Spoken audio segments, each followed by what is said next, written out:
El día de hoy vamos a ver el uso de mallas en hernioplastia laparoscópica y vamos a ver el mismo nombre nos indica realmente el hecho de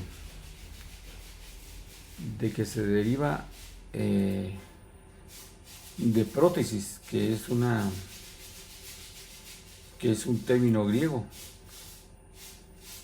pro y tesis. Y pro es delante, a favor de o adelante. Y tesis es colocación, disposición, introducción.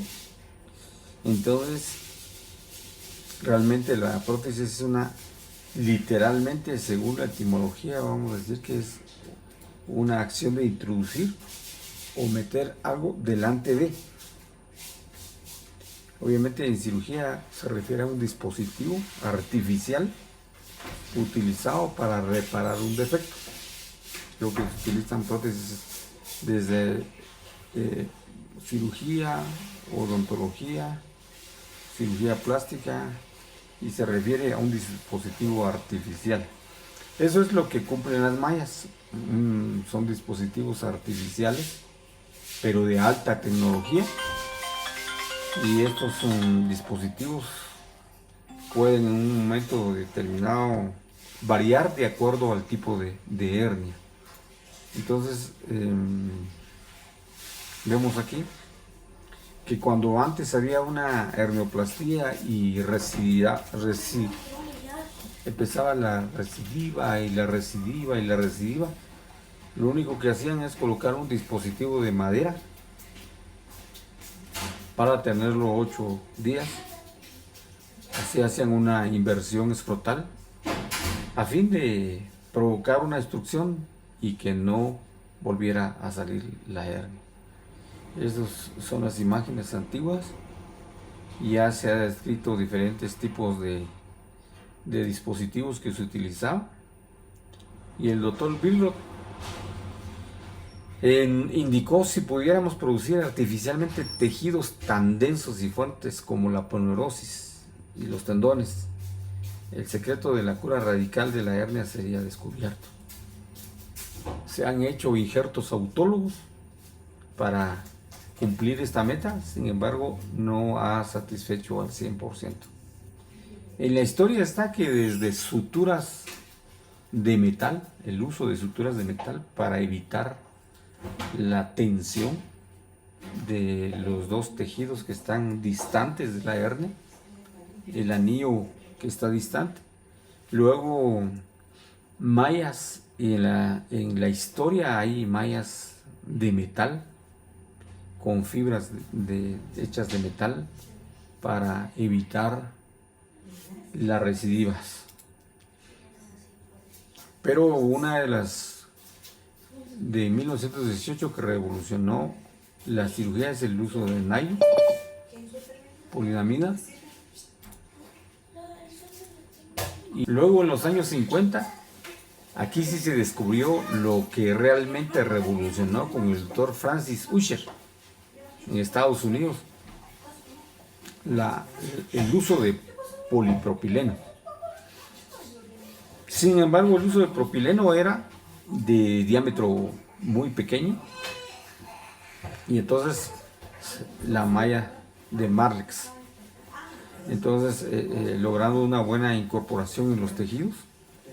Y esto fue, creo que una de las, incluso uno de los médicos ganó un premio por haber descrito el propileno.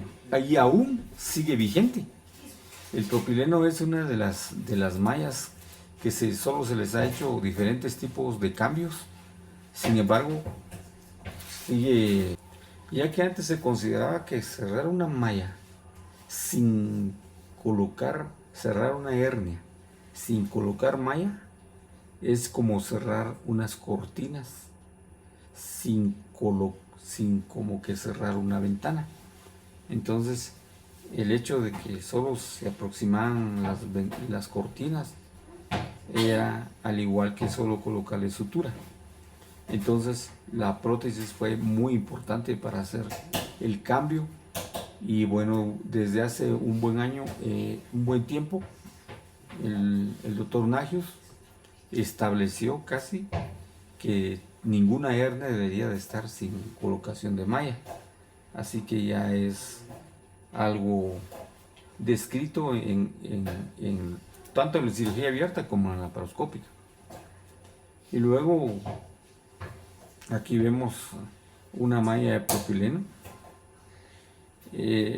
Al principio se determinaba qué tamaño debería ser, qué medios de fijación se tendrían que utilizar. Pero conforme el tiempo se ha usado diferente tipo de fijación. Incluso la otra pregunta era, ¿dónde lo vamos a colocar? ¿Arriba de la fascia? ¿Arriba del músculo? ¿Debajo del músculo? ¿Debajo de la fascia? ¿Realmente dónde vamos a colocar la malla?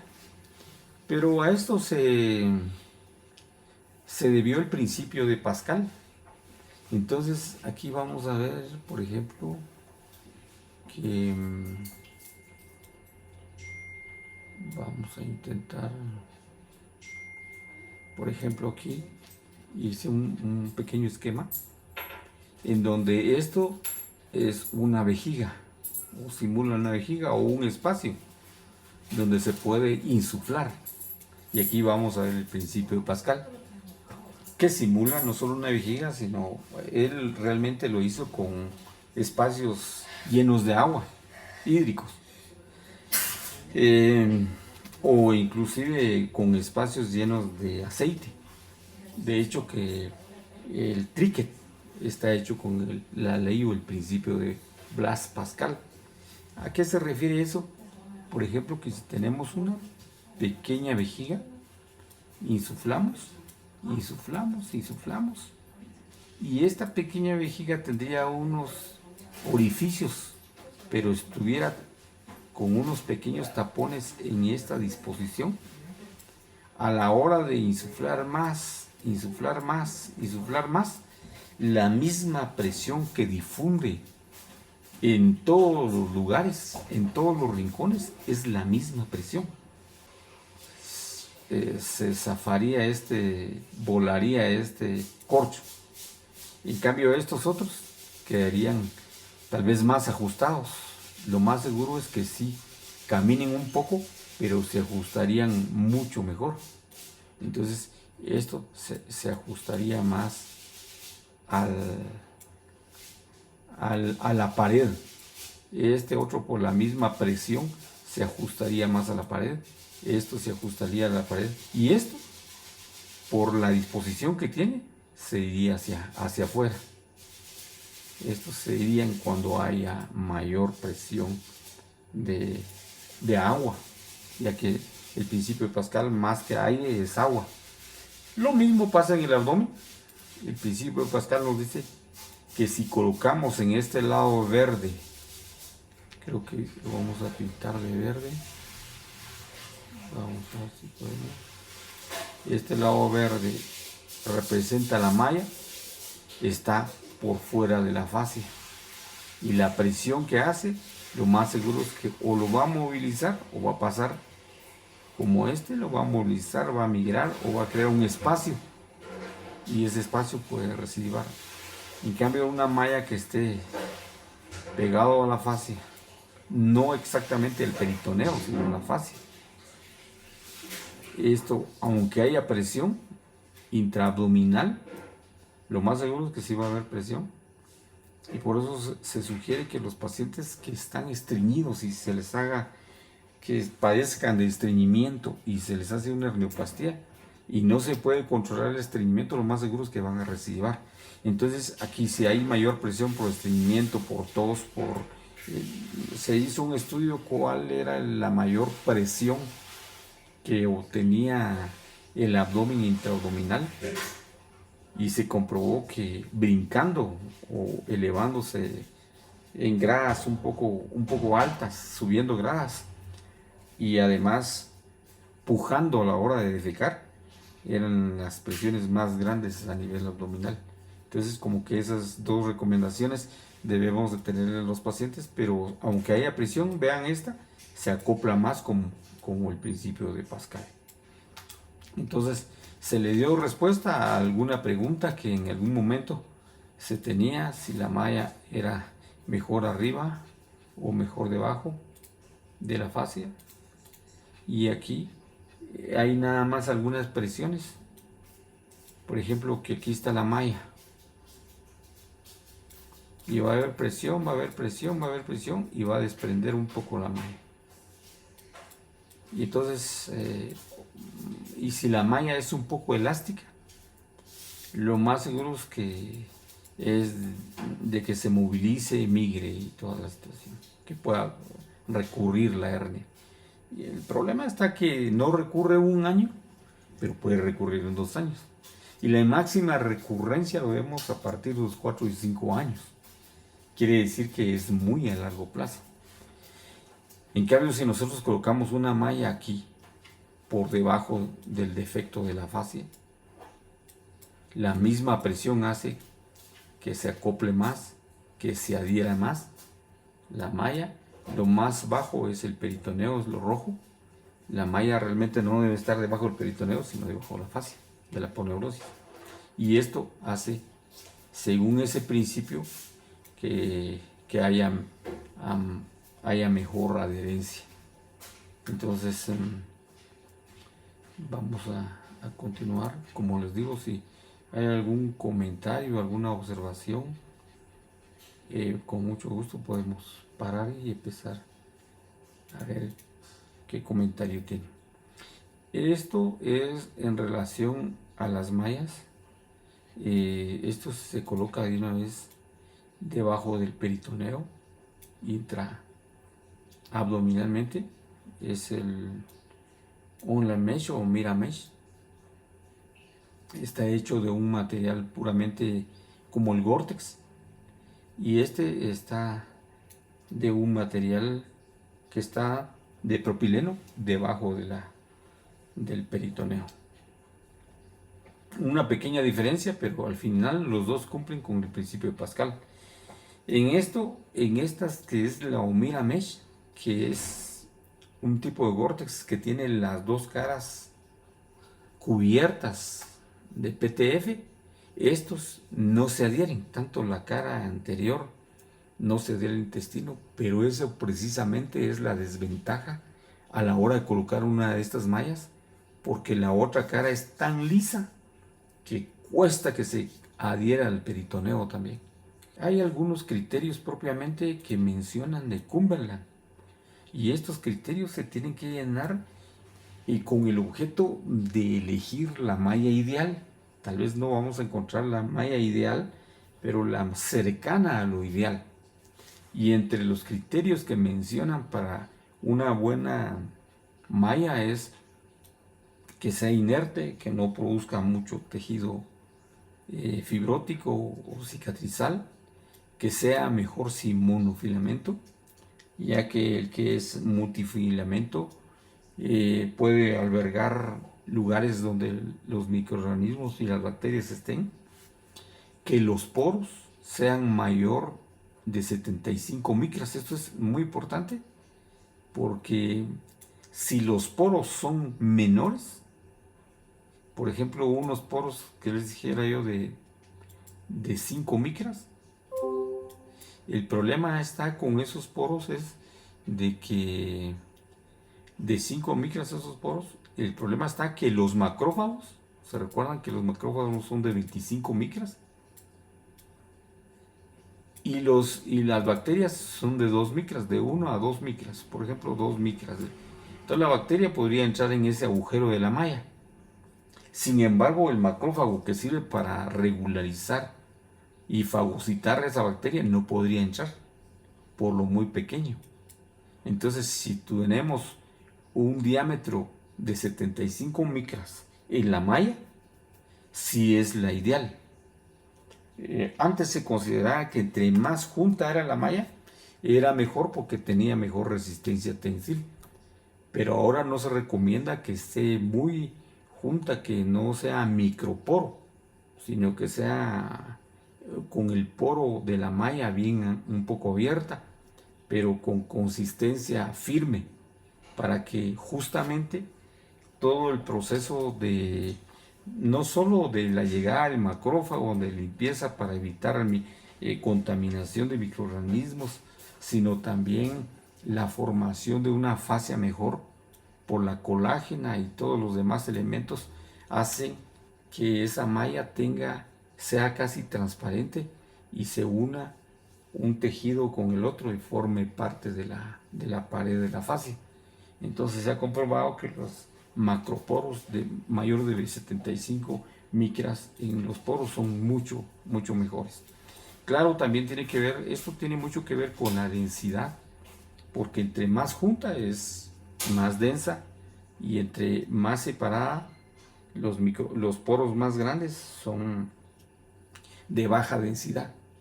Entonces, bajo este principio necesitamos una de baja densidad.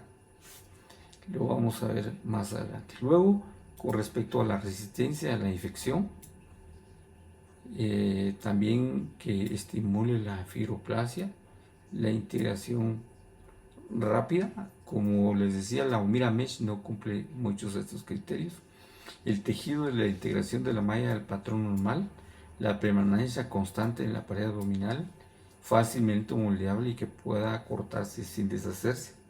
Hay un tipo de malla que es Duo Mesh, tiene dos caras, una cara de colágeno que va directamente a la cavidad abdominal y otra cara que va a la pared abdominal.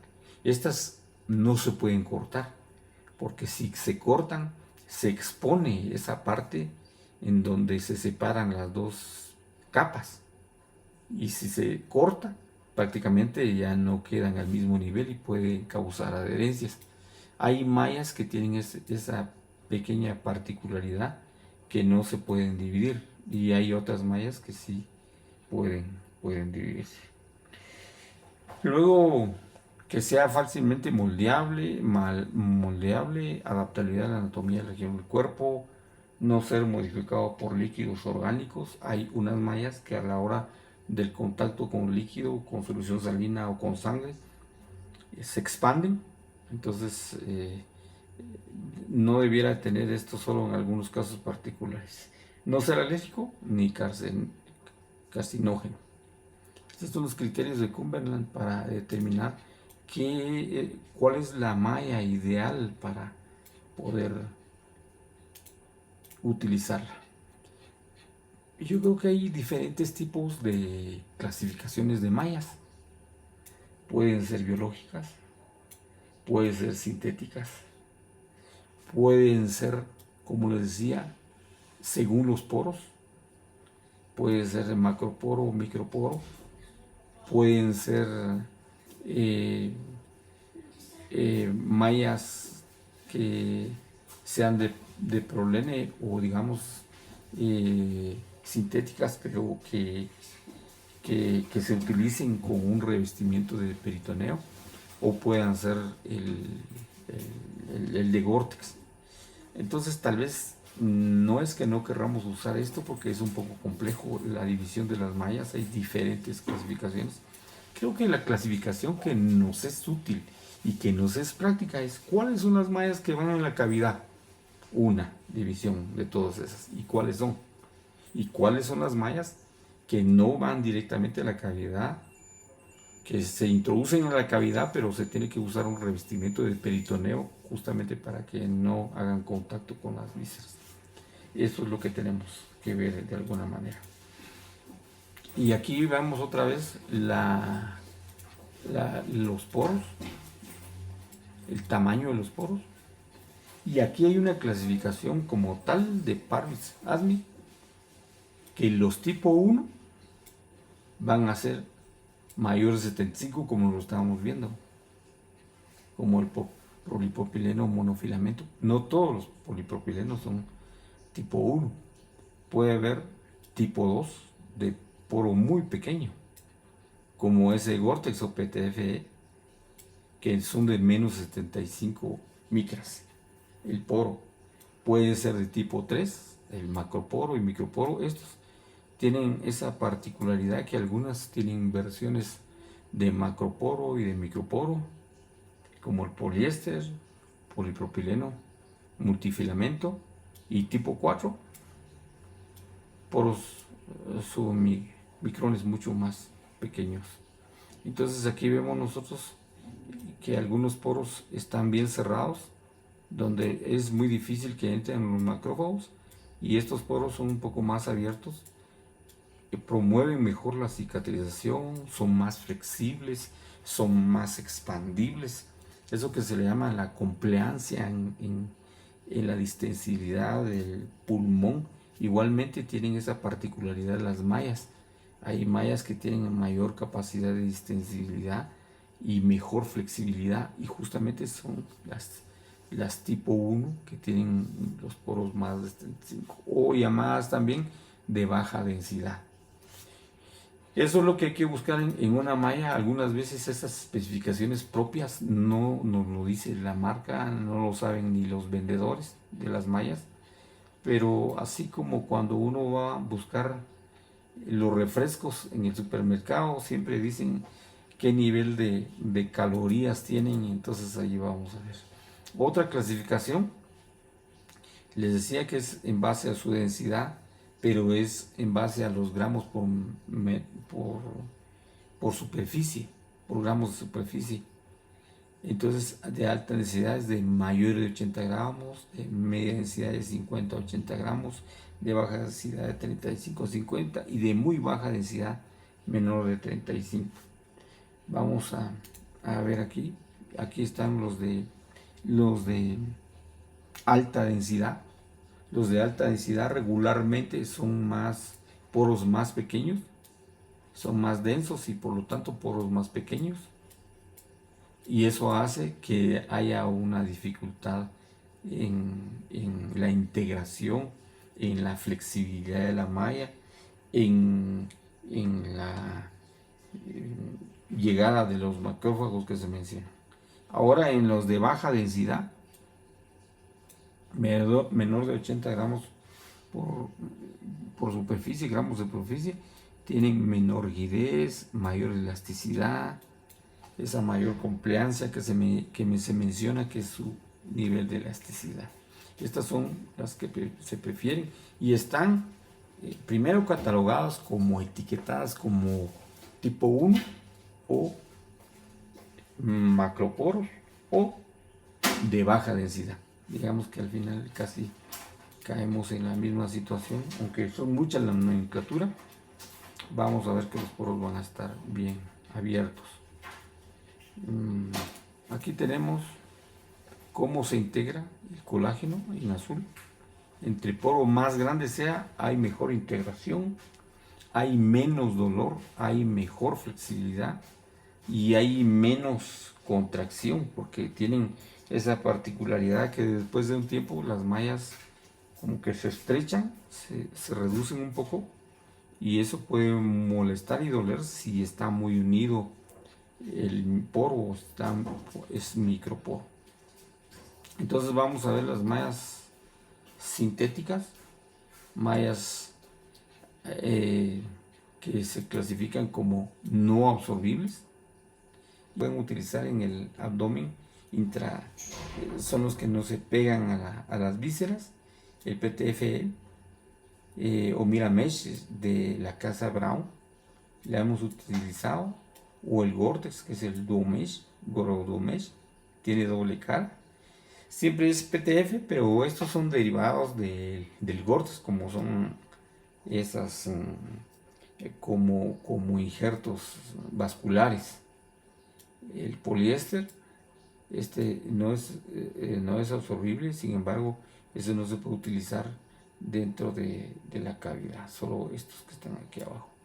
Luego el Bicril, Ethicon sacó uno de polilatina, pero cuando utilizamos una malla absorbible de Bicril, casi no lo usamos, primero porque tiene una vida media y sabemos que la fuerza tensil va a estar mucho tiempo con esa presión, necesitamos más tiempo de fuerza tensil. Pero la casa que los produce de una vez indica que cuando nosotros tenemos un prolene, por ejemplo, una malla de prolene, y no podemos introducirla a la cavidad porque a un a un repliegue o una capa de peritoneo porque no hay, porque hay mucha deformidad, mucha cicatriz y no hay quien lo cubra, pues ellos recomiendan que coloquemos una malla de prolene intraabdominalmente sobre el peritoneo y que luego le coloquemos encima una de Vicryl tipo poliglactina de Eticon, que al fin y al cabo el Vicryl no es tan adherente. Eso puede hacer que se pueda usar una malla de prolene entre el peritoneo y para que no se exponga le colocamos una malla de Vicryl. Realmente no, bueno, no lo he visto, pero la casa lo especifica. Y entonces vamos a ver otras mallas como combinadas de una cara de un material y otra cara de otro material. Pero para llegar a lo que les decía, ¿cuáles son las que se utilizan dentro de la cavidad? Dentro de la cavidad está justamente el, el, esto que es de la casa Brown, que es el Omira Mesh. Está hecho de PTF, que es similar al Gore-Tex, y lo hemos utilizado. Este sí no tiene las particularidades que mencionan con los criterios de cómo debe ser la medida ideal, porque este mide 20 micras, 20 y 25 micras, es bien cerrado. Y las dos caras son lisas, así que uno puede colocarlo al revés o al derecho, la cara interna y la cara externa, que no hay ningún problema. El problema básico justamente es de que así como no se adhiere a los intestinos, la parte que queda pegado al peritoneo a veces cuesta muchísimo que se adhiera. Entonces el paciente tiene problemas o luego vemos que la malla está enrollada porque se rasgó de uno de los extremos de fijación y pueden dar problemas. No se integra rápidamente a la pared. Pero algunas veces hemos colocado este tipo de malla por la facilidad de conseguirlo, ya que incluso en los departamentos existe la casa Brown y los puede despachar en cualquier momento. Así que tenemos una serie de mallas que sean de ácido poliglicólico, de poliéster, de colágena, polipropileno, ácido hialurónico en otra parte, silicona, Ultra Pro. Este Ultra Pro es que está compuesto por polipropileno y hay una otra sustancia de componente que se llama poligecaprone. Este Ultra Pro tiene esa particularidad que pareciera ser que los poros están bien abiertos y no es solo de polipropileno. Se usa mucho en cirugías abiertas. Se han hecho estudios en donde esta malla se integra más rápido y da menos dolor por los poros que están bien abiertos. Pero hay otro tipo de mallas que se mencionan, el poliéster, digamos hay cantidad que al final creo que vamos a hacer un resumen. ¿Cuál es lo que se utiliza afuera y cuál es lo que se utiliza adentro? ¿Y cuál es la que está en boga o la que se está utilizando con respecto a las mallas? Creo que tengo unos dibujos aquí. Este es uno de los que se está utilizando, tanto abierta para la laparoscópica también. Esta es el ProGrip y es de Covidien. Este tiene la particularidad de que se puede utilizar en la laparoscopía. Hay para el lado derecho y hay para el lado izquierdo. ¿Y qué tiene de especial? Que tiene unas espículas tipo velcro que nosotros introducimos de forma reversa como cigarrillo porque hay una cara que no tiene esas espículas.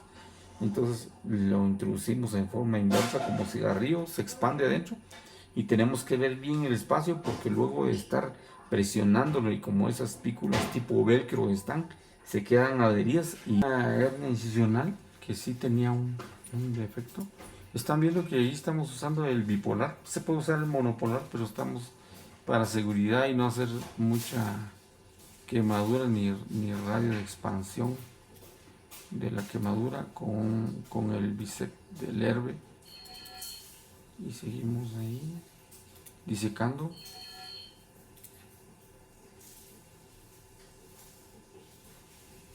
Entonces ahí vamos a avanzar.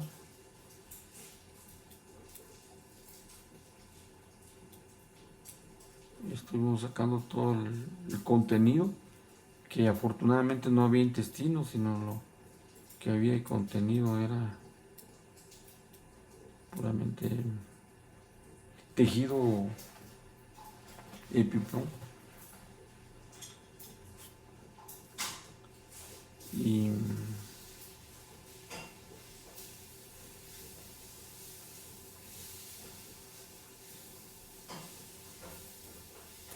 vamos a adelantar, sí tiene contenido. Bipolar o ligashun se puede usar aquí, o el Cayman, para evitar sangrado y que sea más rápido y que no quede mucha quemadura como el monopolar.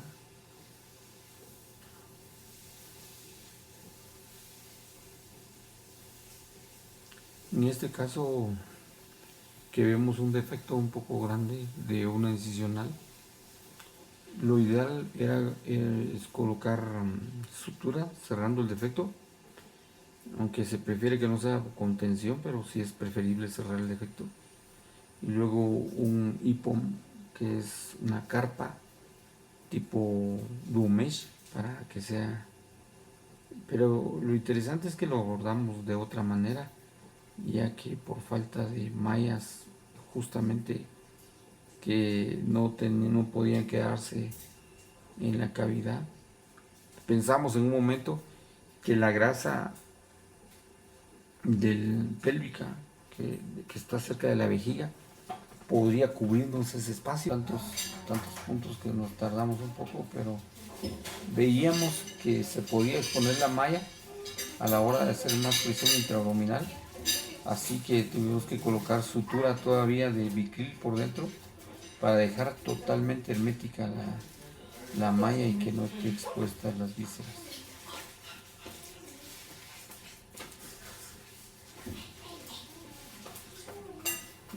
Yo creo que dejamos la malla muy...